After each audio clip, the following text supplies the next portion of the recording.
Meghna, let's start.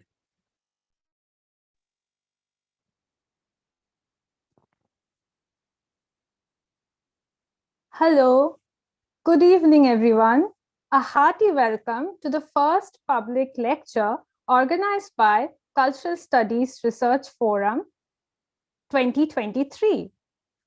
Cultural Studies Research Forum is a non-profit enterprise started by the students of Wallet's TES to organize free public lectures, courses, and discussions in various aspects of research and cultural studies. It was inaugurated on 13th April 2021, and we invite all of you to take initiative to organize our lectures and connect us with researchers, professors, and scholars from across India to keep this program running successfully.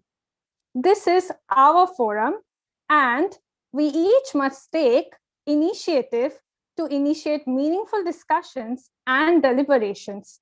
Do continue supporting us and help us build this forum. Now, I would love to introduce our respected speaker, Dr. Sucheta Sankar V, for this talk on the topic, Introduction to Travel Studies. Presently, Dr. Sucheta Sankar V is an assistant professor in Sri Narayana Guru Open University, Kerala. She is a cultural studies researcher having interest in various fields such as travel studies, gender studies, Kerala history, media studies, queer studies, translation work between Malayalam and English, and creative writing like poetry. She has been publishing many papers, articles on travel studies, along with other fields in national and international journals, conferences, as well as contributing travel writings in international books such as Indian Travel Narratives, New Perspectives, etc. She has been inviting as a respected resource person in various events based on travel studies since 2018. With that being said, let us call upon Dr. Sucheta Sankar V to enlighten us with her profound language. Thank you so much for those kind words, Meghna. And I would like, before I begin, I would like to thank the organizers. I would especially love to thank Kalyani ma'am and Bridget and the Cultural Studies Research Forum for inviting me here. It's always a joy to share your work and what you've been doing with a group of people who are like-minded and who are interested in, in being introduced to that knowledge. So with that being said, let's get to the topic, which is Introduction to Travel Studies. So whenever we hear something like the word travel studies, I'm sure the first question that comes to our mind is, what is it that we are studying exactly when we say travel studies? So as with any sort of research endeavor, the first thing that we will try to do here is sort of define an area of study. Now, as you're already introduced to cultural studies research, you already probably know the sort of precarities and dangers that come with trying to study something that you are part of. So in cultural studies research, for instance, you have a sort of destabilized paradigm, right? Where, as opposed to traditional research, where you have an objective area of study, you say that you are a researcher and you're looking at something objectively. You're looking at something that is outside of yourself. But I feel the most important contribution that cultural studies perhaps has made is to bring in a subjective position for the researcher, where we are actually not studying something that is disparate from ourselves, also different from ourselves, but we are actually studying something that we are a part of. So for instance, when you study a culture, when you take, for example, the study of Keralam, for me personally, I'm studying something where I am an agent of that culture. I'm studying something where I am influencing and being influenced by that culture. And also some things that become invisible to me, because I am actually, it's sort of like a fish thinking about water, right? It's the water's there, but can the fish really understand water as it is? Because you are surrounded by it and you're moving through it. So that is sort of what the study of culture is like. And the thing that I'm trying to explain here,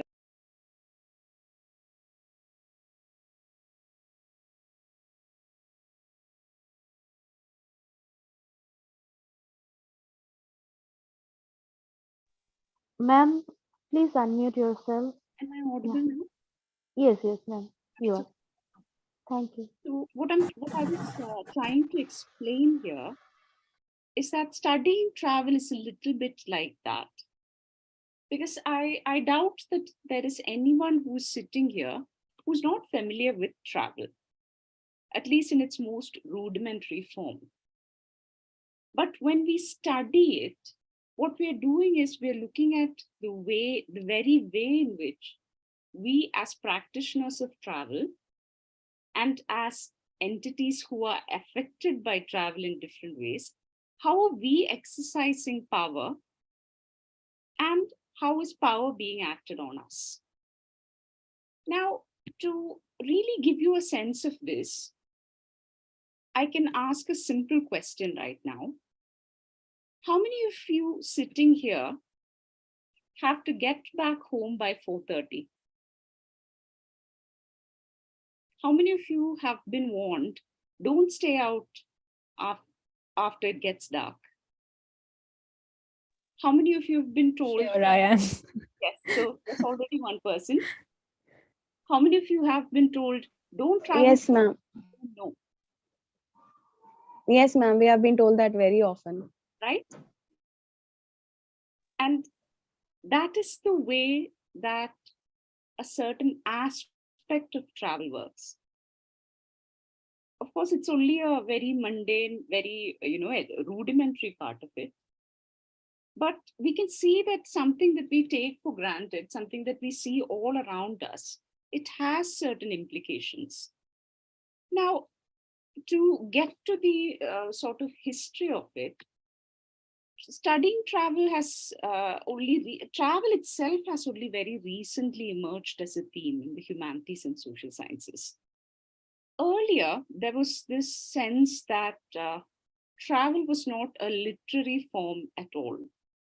So, for instance, if you take earlier reviews of travel writing or travelogues, you're going to find that people always thought of it as a sub-literary form. And one of the main reasons for that was the idea that travel was all about witnessing things, recording it, and then giving it to an audience who hadn't seen that place. So you are basically doing the act of translating reality.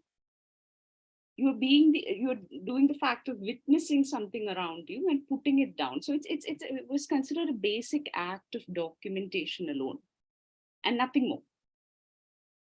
So as a result of this, in many places where literature was being studied, in places where sociology and anthropology were being studied, this sort of sub literary form, this kind of writing without supposed literary merit, it was actually neglected.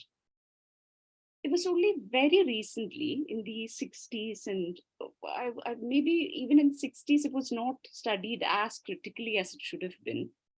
By the 70s and 80s and 90s, that travel itself began to emerge. So there was this shift towards space and travel in social sciences and in the humanities.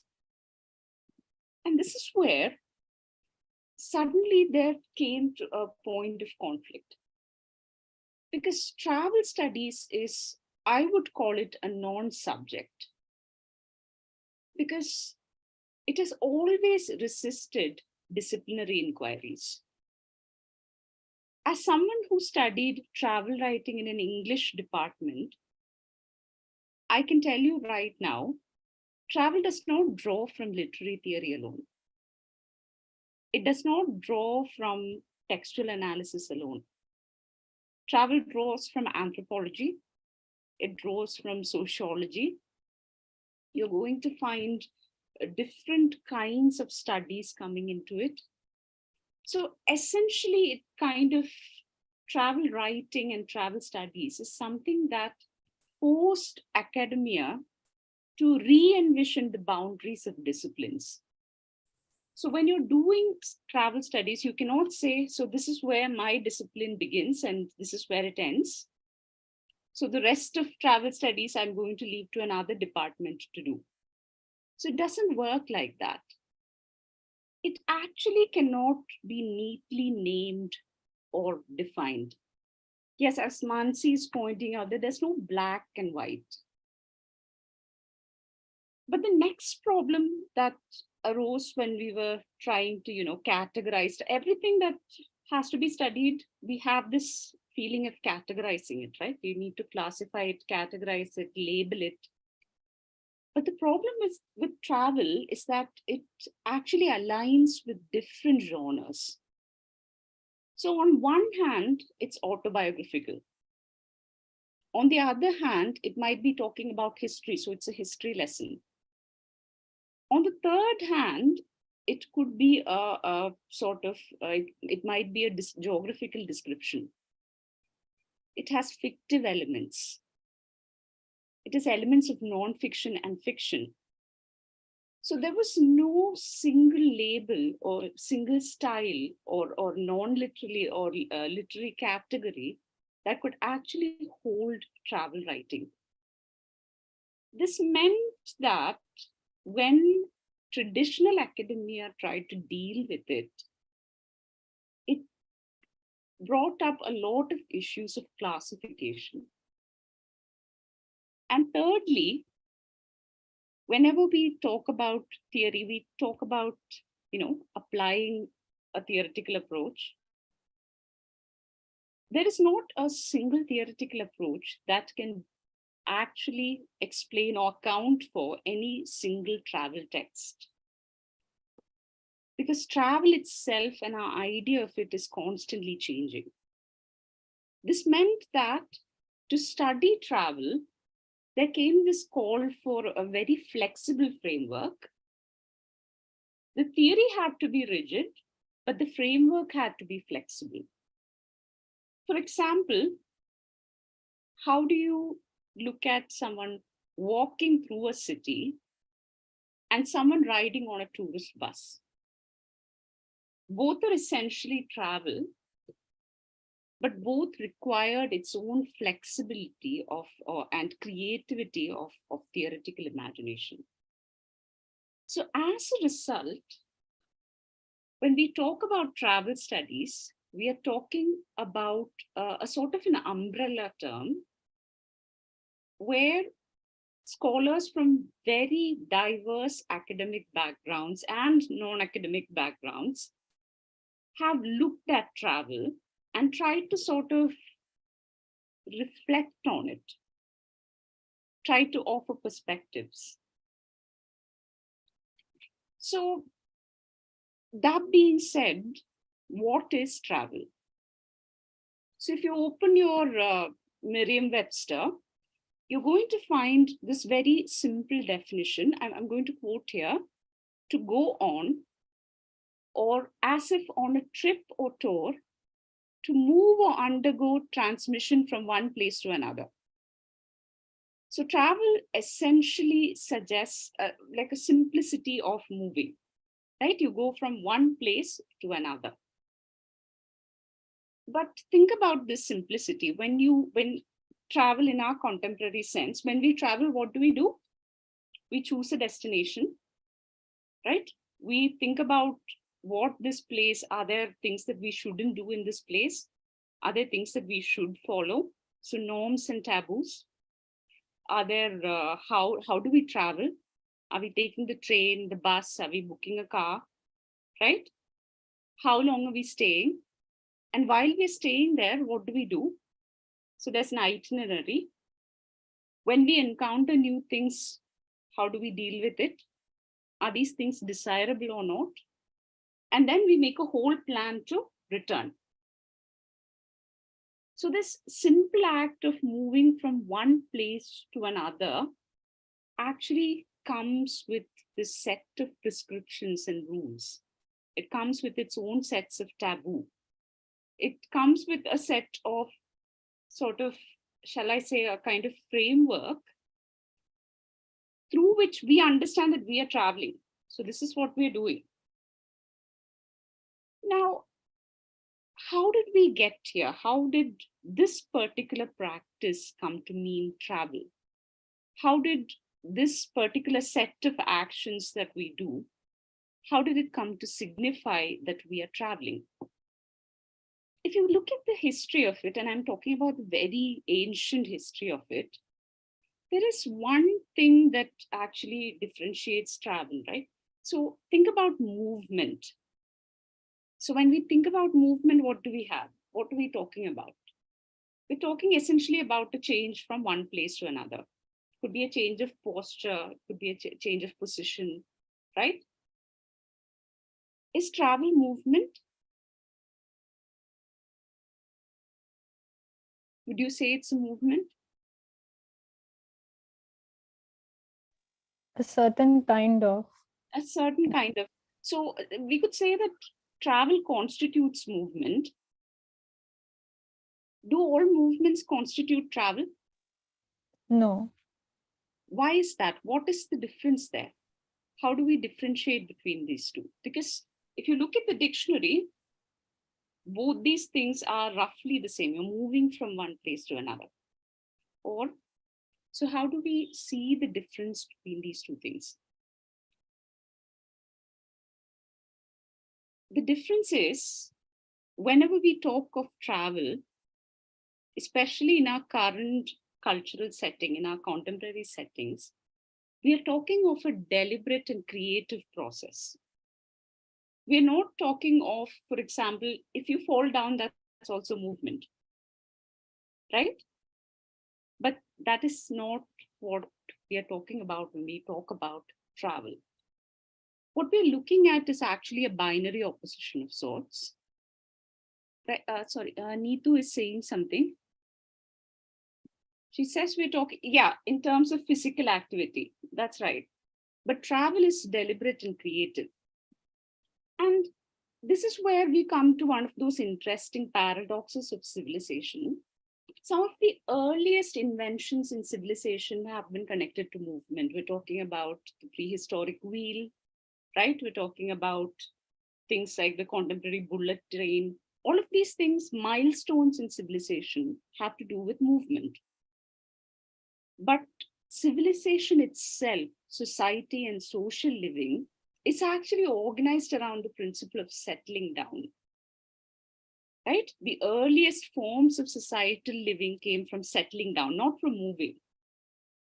So the practical ends of civilization, the kind of, facilities that you need for civilization comes from movement or travel. However, its essential ideology, its principle, actually comes from settling down. So if you look at the logic of sort of social living, it lives in shared context. So if you live together as a country, as a community, as a family, there are certain shared contexts and received wisdoms that you have. Then, if you move away from the home or the nation or the region, this kind of shared living makes no sense. So you can see immediately why travel created an issue. It was a dangerous sort of practice. So early civilizations traveled to gather food and to hunt and come back to the safety of the home. So this is what you find in our cultural logic about travel. You find this sense that travel is a dangerous aesthetic, whereas settling down, being in situ, being in position is the norm. Now here, this is actually travel has an interesting connection with this, in that if you look at the linguistic sort of etymology of travel, it has a lot of ties with the idea of experience. So in Indo-European, the root of travel is P-E-R, as in peril, right? And per actually means to try, to test, to sort of risk things. However, when you look at the secondary meaning of the word, it was used to suggest crossing a space, to reach a goal, to go out. So you take this word that has these dual meanings. On one hand, it means an experience like trying, testing, risking. On the other hand, it means crossing over, reaching somewhere. So you can see already the interlinkage between travel and experience. And if that is not enough, yatra, the Indian word repeated in many Indian languages, actually has its roots in the Sanskrit word ya. And ya always refers to travel adjacent activities like processions, military expeditions. That is what in Sanskrit that word stands for. However, there, when you look at the secondary meanings, it always talks about attaining something, obtaining something, or undergoing something. So in most language families, the word for travel and the word for experience actually lie closely connected.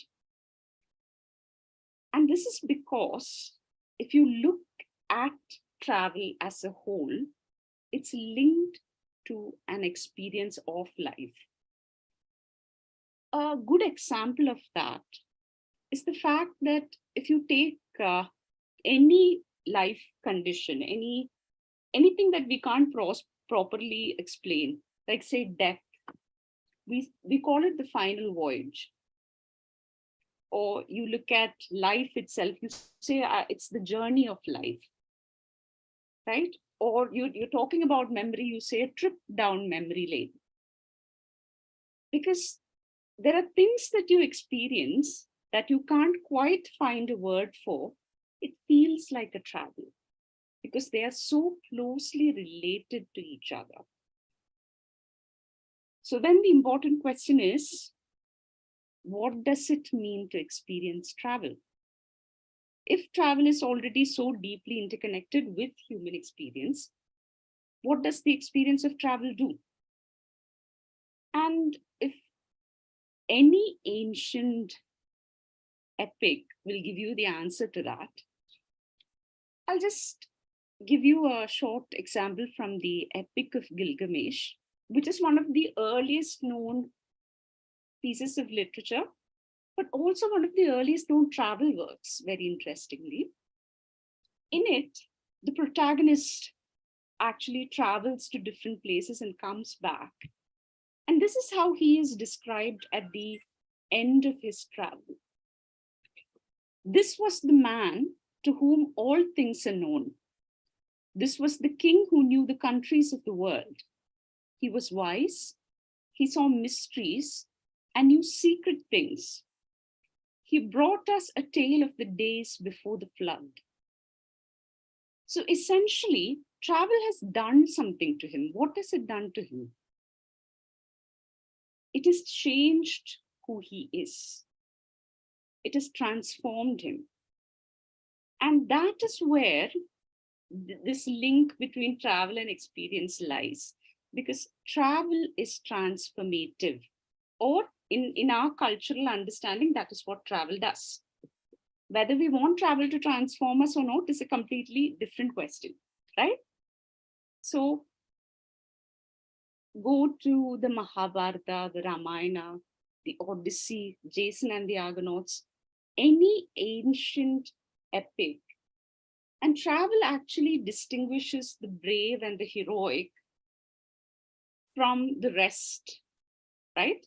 It actually brings them to their rightful places.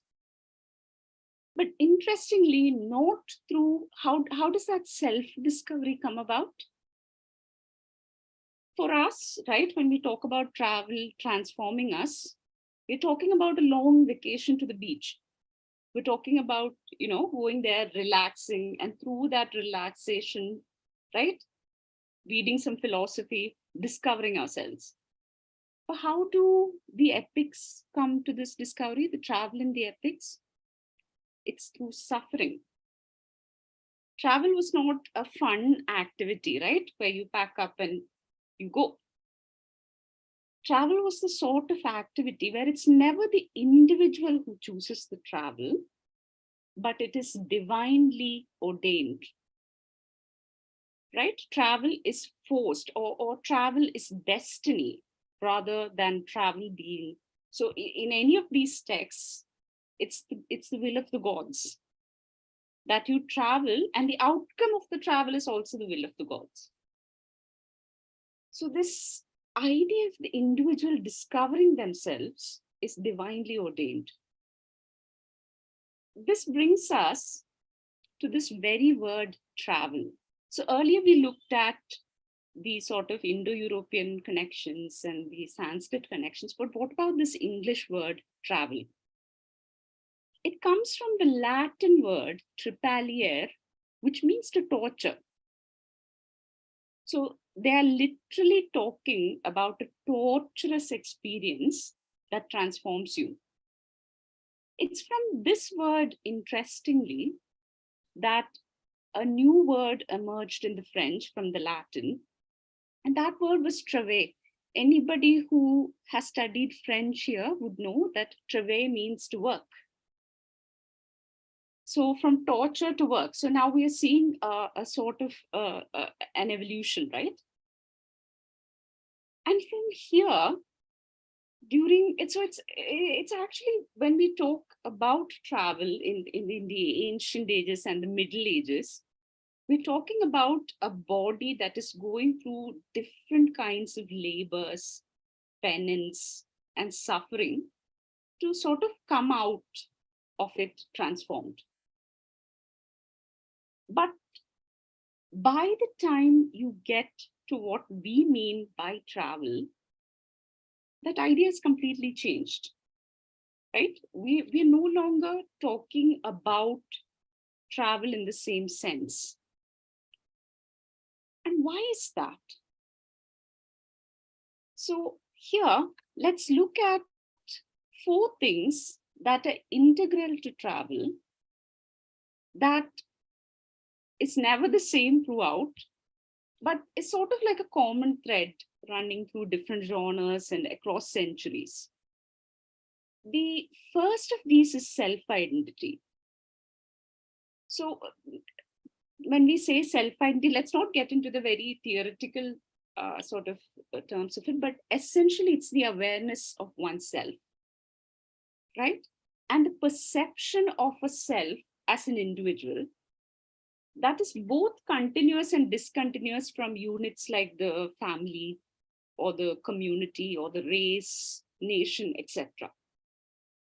So you are aware of yourself as a self, as something that has its own boundaries, but also you're placing yourself within different units. So it's like that Russian doll, right?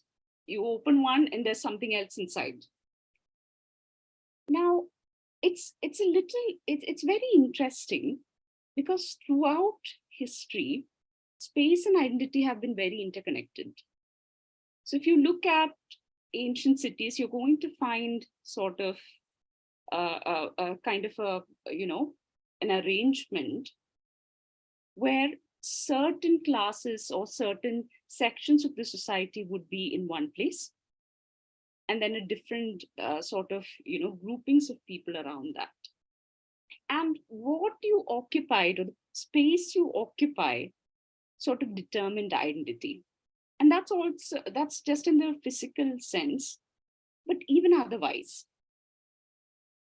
This meant this sort of interconnection between self-identity and travel means that when we talk about self-fashioning, right, which is a very new historicist concept, the idea that as a self, as an individual, you can fashion yourself. You can sort of construct yourself based on certain things that you desire and certain things that you feel are desirable. Travel actually offered a very desirable way of forming self-identity, though this was not always the case. So, for instance, you could say travel in many senses. Travel itself, you could, because you were moving from one space to another. That self-identity, which is connected to a space, was seen to be in flux. So you were self-fashioning yourself. But here's the interesting thing: travel also could be used to sort of, give yourself a disruptive self-identity. Which is why you see in that sense of self-identity, there's a socially accepted sense, but also a subversive sense. So let's take a look at, for example, there is a 1892 text, 1889 in the Lekha, where you would have the male protagonist Madhavan, who is told, go travel the world and enlighten yourself. Right? Who's told, like, if you travel, you can finally go out, discover who you are, and that's a sort of acceptable social identity formation. But at the same time, someone talking? Yes, ma'am, you're audible. Okay, I thought someone was saying something. So, yet when you take a novel like, say, Saraswati Vijayam, you would have travel working as a way of breaking out of the bonds of caste. So I'm using examples from Kerala here, but you're going to find examples in your regional tongues all over. So where in Saraswati Vijayam, for example, you have a character named Marathan, who's actually from a subaltern community, who travels outside of his region, attains colonial education, and comes back as a judge. So these kind of readings of travel, you're going to find throughout history, where whatever the strictures of identity, they can actually be broken apart through travel, or travel can deconstruct that idea of the self. Even if it is self-identity or a communal identity or a national identity, these things can be sort of questioned or challenged or contested through travel. So self-identity and self-fashioning, closely related to each other, are also interrelated with travel. And you're going to, the next thing that sort of is ingrained in travel is the idea of mobility. Now, is travel different from mobility? Do we have different kinds of mobility? Yes, ma'am. There's definitely different kinds of mobility. Now, when we talk about mobility, we're talking about the abstract sort of principle behind travel. It's the ability or capacity to move. Now, which means that mobility, of course, is not restricted to a very physical or material sense. You could have cultural mobility. You could have social mobility. For instance, belonging to a certain class or speaking English, for example, might give you a different kind of mobility that someone who is disprivileged does not have, in that sense, does not have. So traveling itself often functions as a source or a site of mobility, where the ability to travel itself gives you privilege. One of the earliest examples of this is if you look at,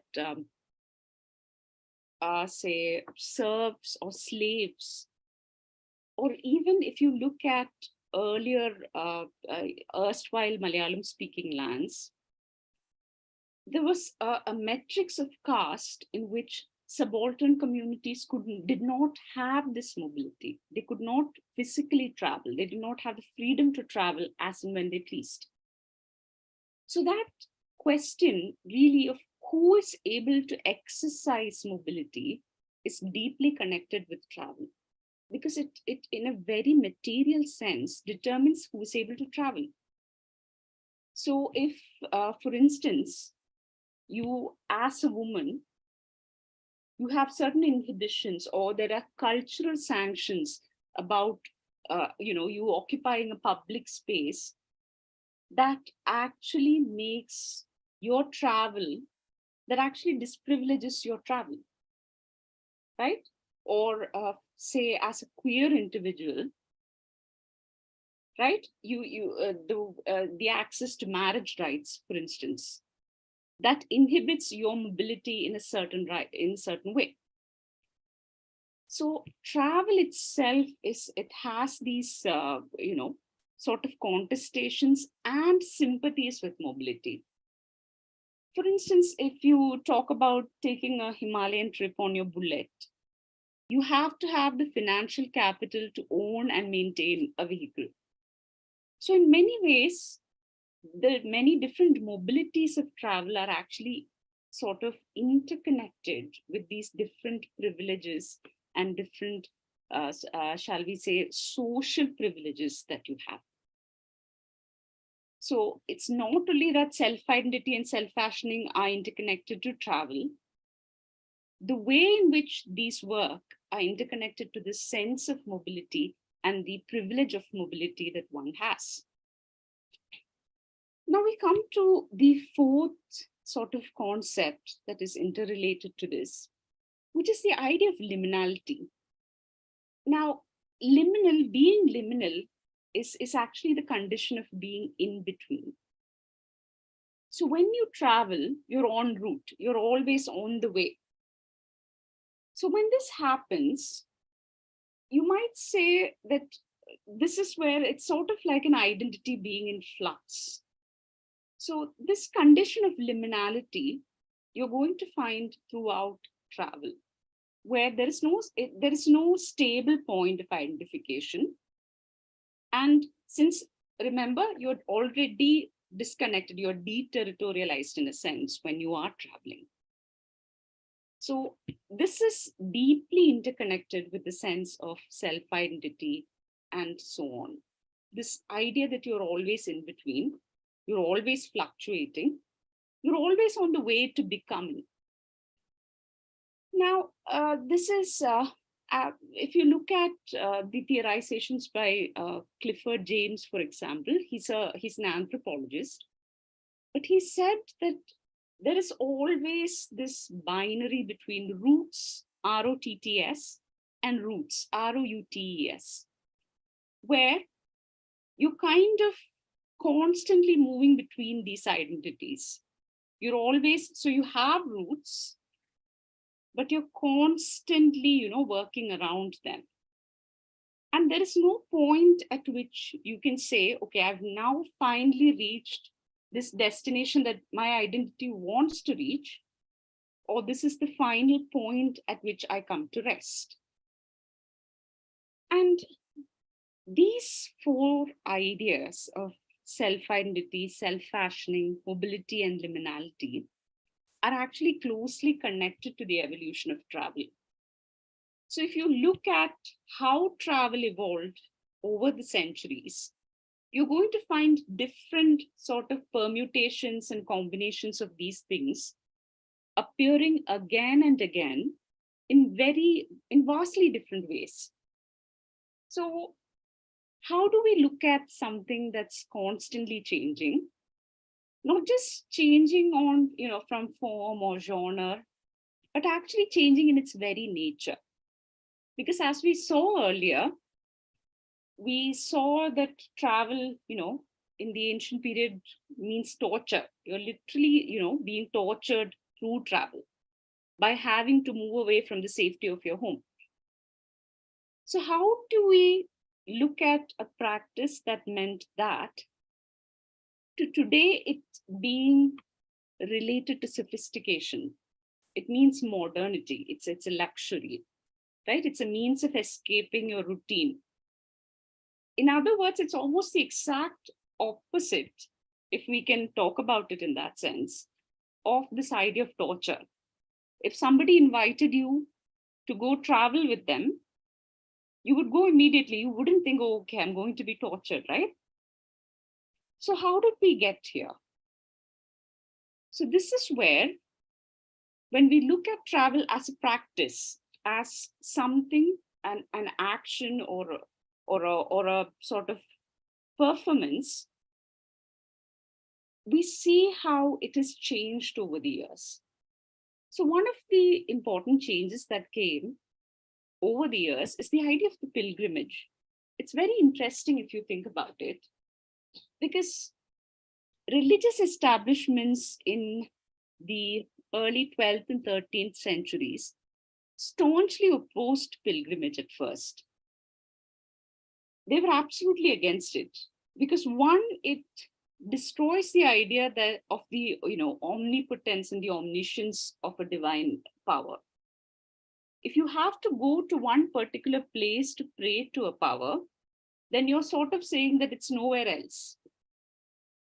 Secondly, the idea of a person deciding how they wanted to worship, how they wanted to experience the act of worshiping through travel by taking on an arduous journey of, there's no facilities of travel, so you're actually going through from one place to another on foot, on very through very bad routes. That idea of individual will was seen as actually an insult to destiny, to the idea of destiny itself, because you are willing yourself, you're becoming the agent of your own mobility. So pilgrimage actually began as a form of dissenting travel. And pilgrimages were one of the first sort of mode of travel to incorporate women, because there was suddenly a social sanction. Women were not going out to go out, rather they were traveling for divine purposes, almost for altruistic purposes, in the sense that they often prayed for their families or for their children. From there, by the 15th and 16th century in the Western world, you find the idea of the grand tour coming forward. So the grand tour is what we today know as the gap year, where young men and women who finished maybe their primary levels of education, primary in the sense many of them would have come out of colleges, or whatever sort of rudimentary forms of education was available. And then they would travel the world, sort of understand more, to be enlightened. So this was another form of socially sanctioned travel in which very rich and children from noble backgrounds would travel all around Europe. In certain cases, the very daring would go to Asia, and they would come back enlightened. And that was the idea, that you would be enlightened by this.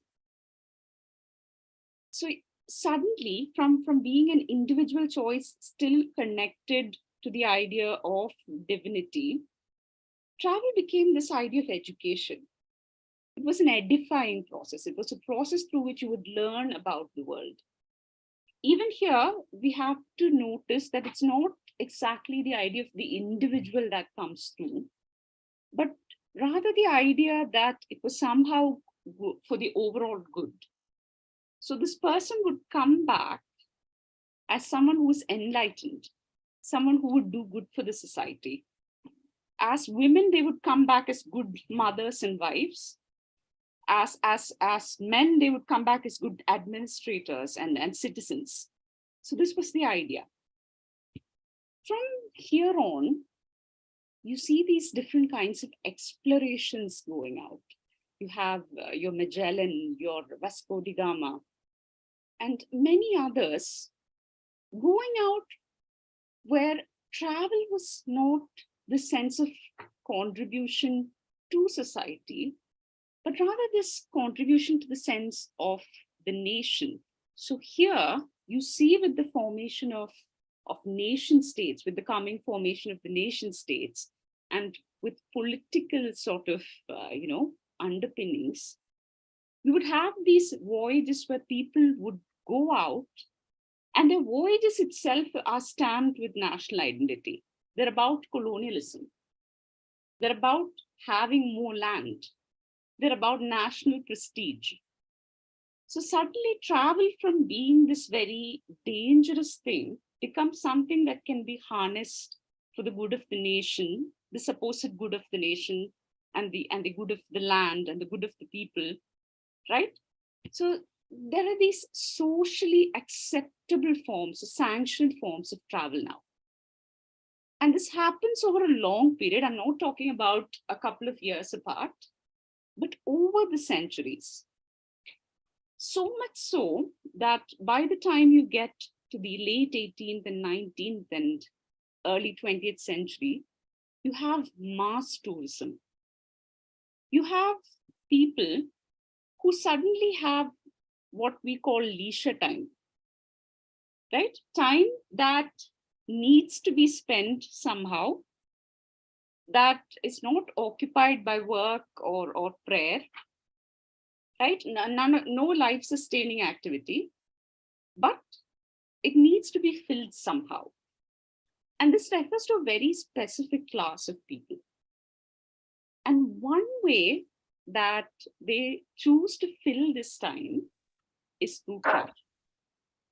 And this travel happens not in a very, shall we say, the way that explorers did it or the grand tours did it. It's usually to small places, right? Certain places that appears to offer an escape from the routine of life.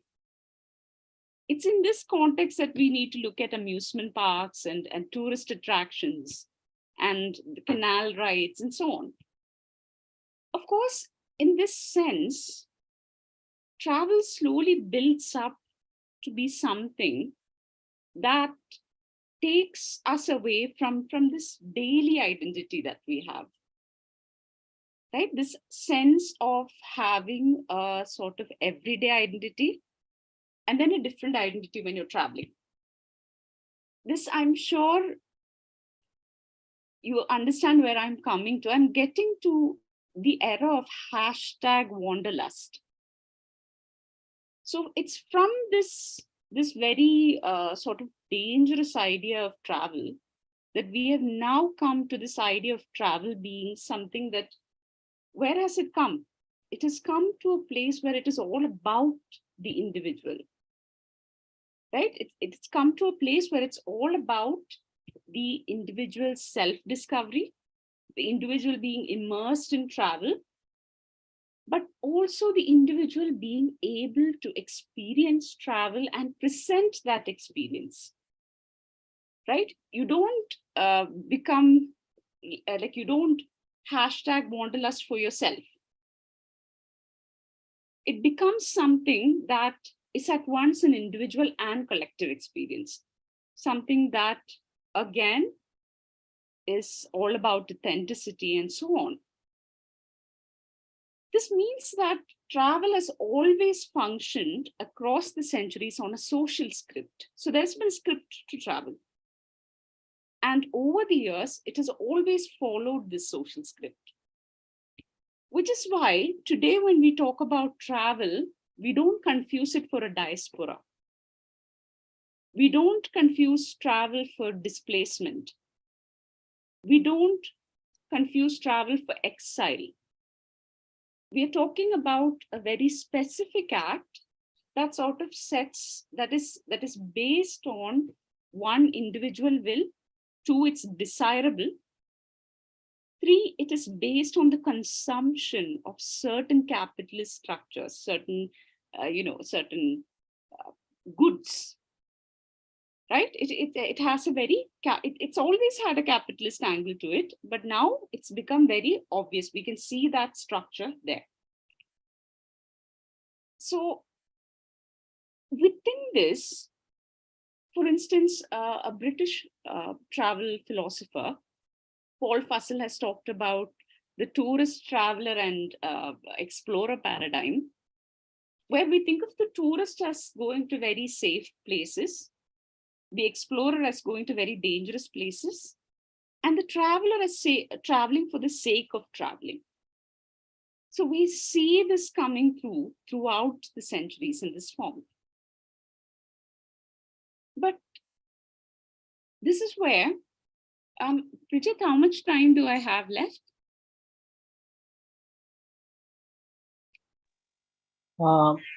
I think 10 more minutes. Okay. We can take some questions after that. Huh? All right. Yeah. So I'll Yeah. just rush through this a little bit. Okay. Yeah. So when we talk about travel in this sense, we forget that travel is also a protest, right? So if you go to a temple and you make that travel, that itself is acceptable. But let's take a look at Kanagadurga and Bindu Ammani, who traveled to Shabarimala and established their constitutional rights. Let's look at, I don't know if you're familiar with this, but there was a sting operation where a woman reporter actually walked through several cities in Kerala at night, and you could see the kind of unwanted attention and scrutiny that she was receiving, right? Let's look at young women who want to go out at night, wherever, or simply step out of the home on their own. So how does travel, which, sort of has this idea as this democratic thing, right? Something that equalizes everything. How does that change in these certain cases? We've seen what happened to overtly queer individuals outside in the public. We've seen how people with disabilities actually struggle to travel. So all these things are actually ingrained within the social script of travel that we have. Now, travel itself has several aesthetic products. It has maps, travel poetry, travelogues, fictional representations that you find in cinemas, television, graphic narratives, documentaries, websites, TV, whatever you want to take up, right? So it's a question of textuality where you are representing travel. So travel becomes something that you take on and you present, you represent in a certain way. Now, this too, if you look, has changed over the years. At an earlier point of time, travel writing was a memory act, where you would travel, you would reflect on it, and then you would put it down, right? And that, of course, is in ties with the capitalist publishing industry, where you would add certain things to it. You might, edit it, you curate it, you try to present a certain self-identity. From here, you look at the kind of travelogues. Take a look at digital travel writing, where it's a self-reflexive narration, right? So it's technological modernity at its best. You have the ability to spontaneously revise or review your own travel. So you might have put something in there that you don't like, and at the next moment you erase it, you take it out. So from that idea of a memory act, something that is reflected on, it becomes reflexive. It has always been reflexive in a certain way, but as the platform for publishing it changes, that affects the way travel writing comes out. In fact, there is this idea that it is one person who writes, oneself who writes and travels. But if you look closely, you're going to find both a traveling self and a writing self that are not unitary. So you are what you're looking at, you no longer can tell if it's fiction or non-fiction, literary or non-literary, or if it's a record of a witness or if it's a fictive story.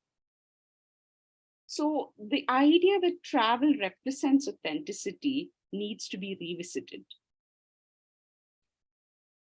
But of course, none of this means anything without the baseline of performing travel, which is the traveling body.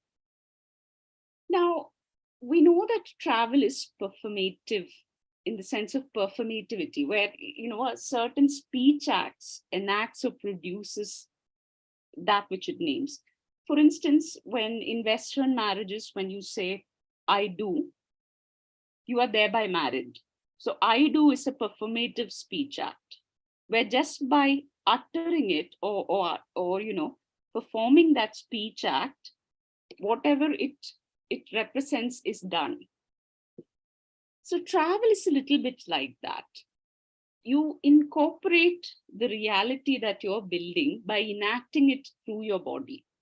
So as you move through one place to another, for instance, you might take on different clothes. You might start speaking a different language. You might try different food. You might acquiesce to certain customs. So travel has a very performative side that you enact through your body. And this is where the cultural role of the traveler, which is seeing, interpreting, and translating, comes into being.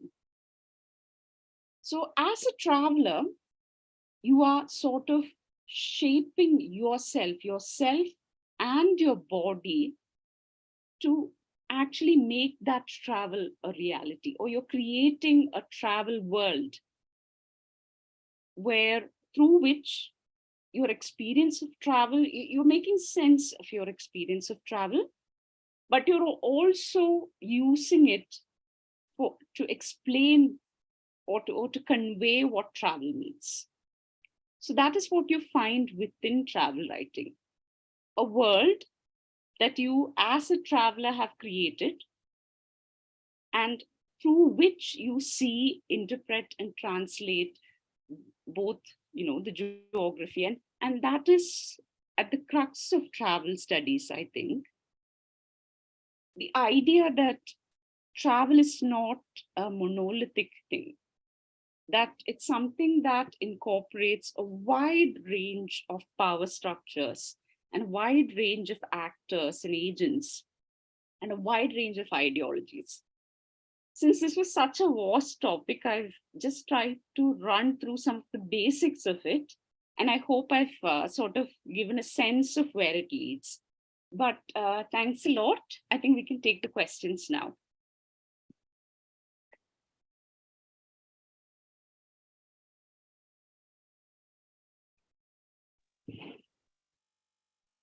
Yes, please unmute yourself, or you can put your questions in comment box. We will ask for yours. Sujata, I was spellbound listening to you. I'm so happy. Thank This you is so second much time, again, ma'am. maybe third time that I'm listening to you. One time we were together at MSM College, remember? Yes. I'm so happy that we got to listen to you, and I'm sure a lot of students will be greatly benefited, not only by your introduction to travel studies, but also by the way you talk about it. And it's amazing, as usual. Thank you so much, dear. Thank you so much, ma'am. In the beginning, I had an engagement, so I joined a little late, but I was here after that throughout.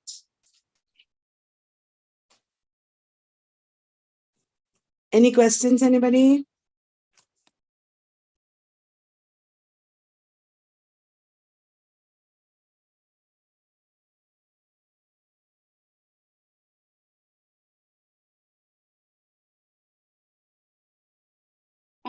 I think there's a question in the chat box. What affects culture when it comes to travel literature? I think I wonder if you could make that a little clearer.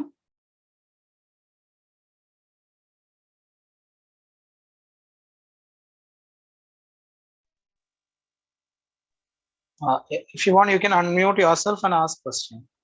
No problem. Hi, ma'am. This is Sachin. Hi. Actually, when people from other culture travel to mm, other countries, like some Westerners coming to Asian countries, how come it affects their culture or it affects our culture? Okay, affecting culture in the sense, I don't think there's a linear, like a chronological way in which it affects culture, particularly because, as I said in the beginning, like there's no, there's no, shall we say, stable grounds for talking about travel or culture. So we're not talking about something that is stable and that way you can see the way they interact, for example, right? Rather, we're talking about how an individual who is who is, at once a product of culture and producing culture. So they're doing both at the same time, how they might interact with a practice like travel. So we're looking at it both case by case, but also we're looking at the pattern of how that happens over time. So there's no, I would say there's no single answer to your question at all. Uh, Sorry to interrupt, ma'am. Like in Eat, Pray, Love, Yes. there is this archetype that Westerners, if come to India, they grew spiritually in themselves. You're absolutely right that it's a stereotype, it's a trope that appears over and over again.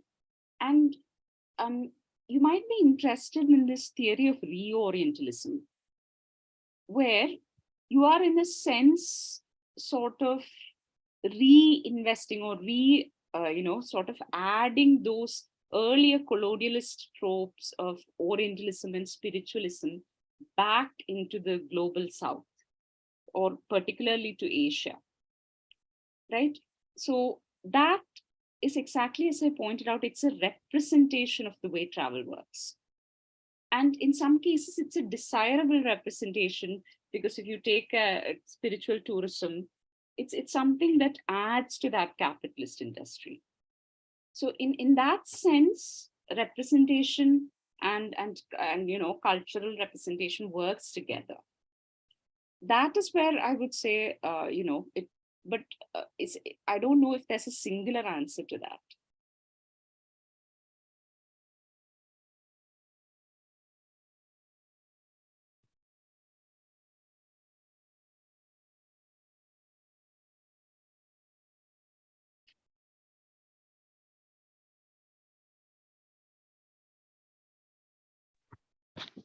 Hello, ma'am. Hello. Yeah, there is a question someone asked in YouTube. Travel studies, will it be worth for research studies? Digital travelogue, can it be regarded as a source of data for research studies? It is a question by Rovalsol Devi in YouTube.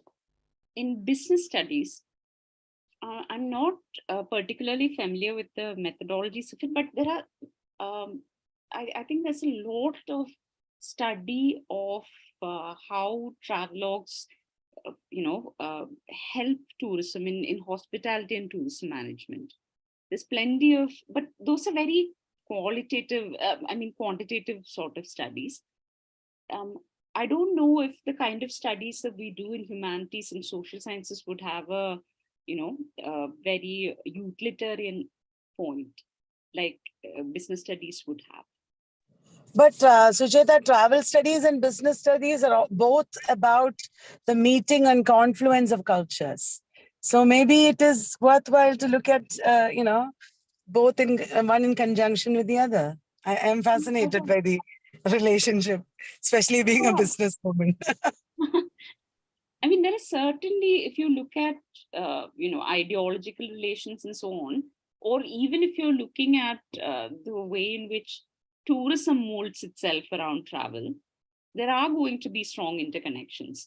I'm just not, I think, I'm just not sure how it would work out as, the way we do it, how it would work out in a business studies model.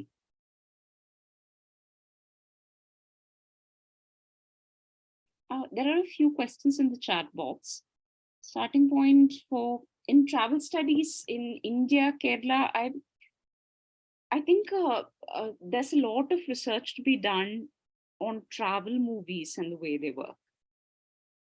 throughout, even if you look at Bollywood or you look at regional cinema, there's plenty of movies that draw on travel or are related to travel. And I haven't seen a corresponding amount of research work associated with it. Kritika has asked if travel vlogs and its effect on travel studies. I'm currently doing a PDF under the Kairali Puraskaram on digital travel writing in Kerala. So there are many interesting things about digital travel writing and the way it's affected travel studies. For instance, we look at, like I said earlier, we've always looked at the travelogue as this sort of, like a record of sorts, right? An act of witness and so on. And we've looked at travel as constituting a body and so on. But if you look at travel logs and indeed digital travel, there are travel simulations, for instance, they've actually changed this idea of the body needing to be present at all. You can travel online. There is, in fact, a work called Hello World, which is completely about a person who's taken simulated travels. So they've sat in their house before a computer screen, as we are sitting now, and they've seen the world. So, or apps like Periscope, which you can actually scout out an area before you visit it. So these things have interesting ramifications on travel, on what it means to travel. Do we physically need to travel to be a traveler? Can we, for instance, there are blogs where people imagine places. So they've never been to these places, but they're imagining them. There are also many travel spoof blogs, which they're all about, satirizing travel channels and so on. So there are many interesting possibilities for travel writing in these blogs. And there's one final question there from Mansi. What do I think about the role of social media with regard to traveling? Now, that's actually a more complicated question, because I feel like social media has actually, on one hand, democratized travel writing. Because earlier, travel writing, for it to be authentic or taken as authentic, it needed to have a certain, cultural backing to it. I'll give you an example.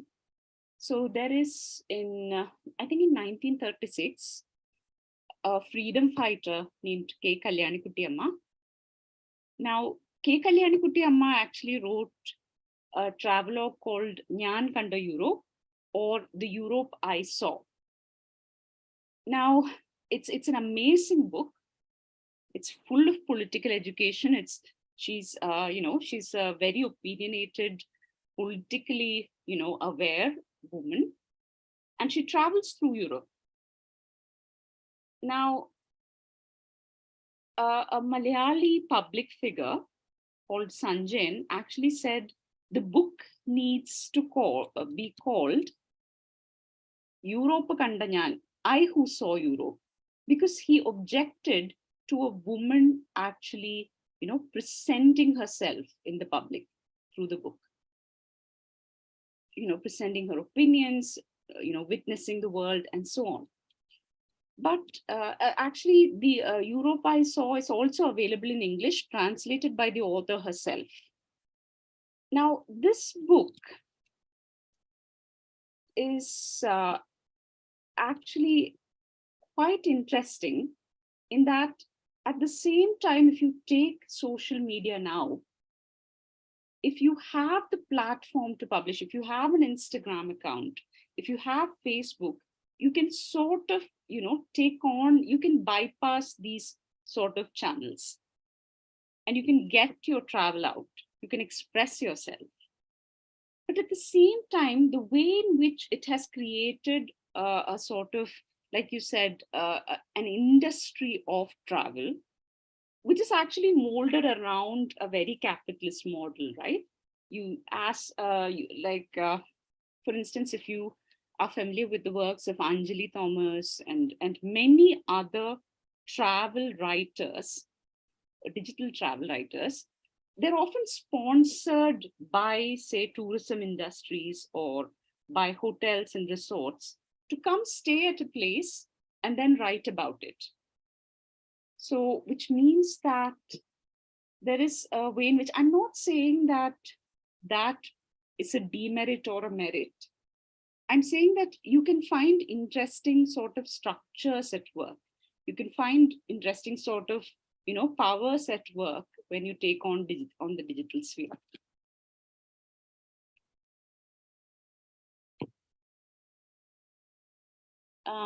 Can travel studies be associated with gender studies or caste narratives? Absolutely, it can, because as I pointed out earlier, travel is actually determined by social hierarchies. How you can travel for, like, what kind of mobilities can you, do you have the privilege to hold? All of this is determined by social structure and cultural power, which means that travel is an important way of protest. So it's not something that is imposed upon you alone. It's something that gives you the potential to revolt and to be subversive. What about outcasts or runaways? Well, outcasts or runaways, like I said, because we don't think of, that as travel in our contemporary setting, it's often, neglected in terms of travel studies, but it's of course an important aspect of travel. You're forced to travel. How does travel literature help to define the diversity that we live in cultural understanding? I mean, there are certain, so if you take the works of William Dalrymple, for example, he's a British travel writer, and he's, most of his, I think his most famous works are about India.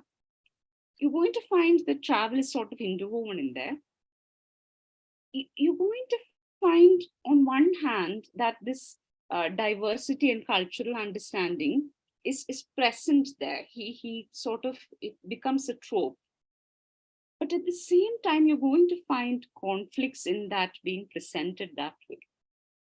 That's because there is no black or white there when we talk about diversity and cultural understanding. So as much as, travel literature talks about these things, there are going to be ground realities that test and really, sort of contest these ideas of, cultural unity and diversity and unity and so on. Yes, there is that work, and as Kalyani ma'am has put in, and Strauss is absolutely right, because any number of, post-colonial British and American travelogues about India, for example, have this thing running through them, this trope of, India as a spiritual, a land of wonder, like people coming together, which, not that it doesn't, but it actually erases certain, differences and certain heterogeneities that exist in the country.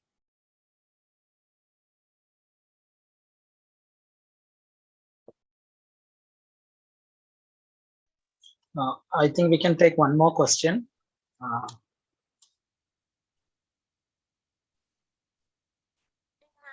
May I ask something? Yes. Can diaspora be a part of travel studies? Although they are two different things, but if at all, it can be a part of travel studies.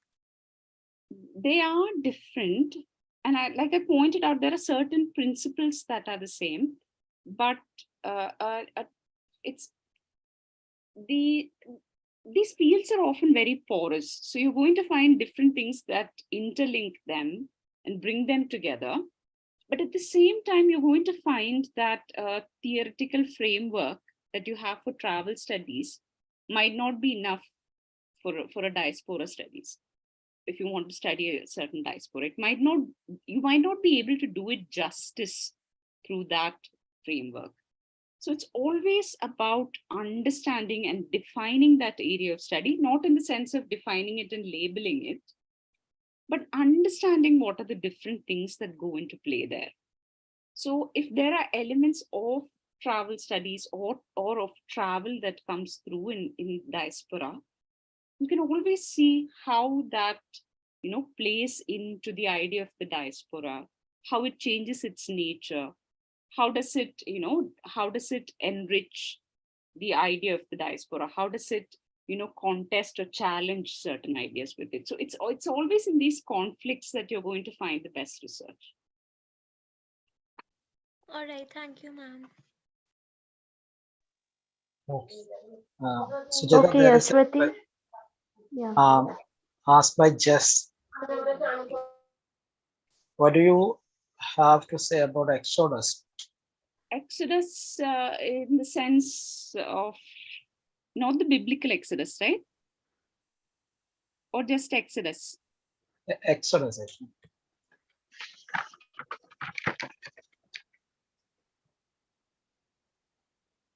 Yeah. So when we're talking about, okay. So you mean population itself? Now, I don't know. This is exactly what I meant earlier. Even though in principle, travel itself might, constitute those events.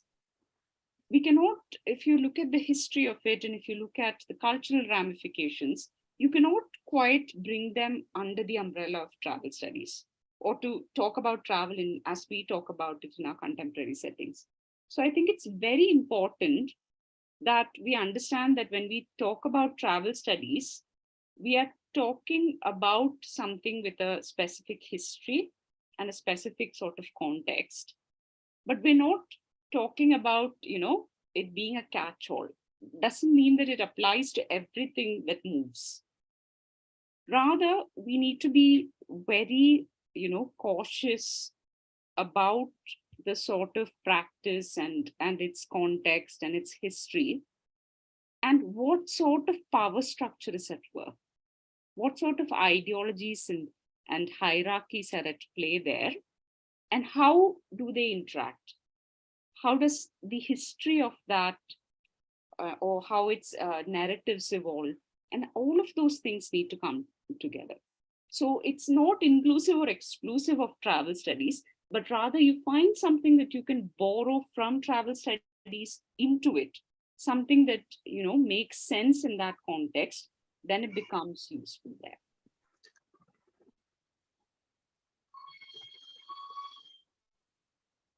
Yes, I think. Yes, Ashwati. Yes.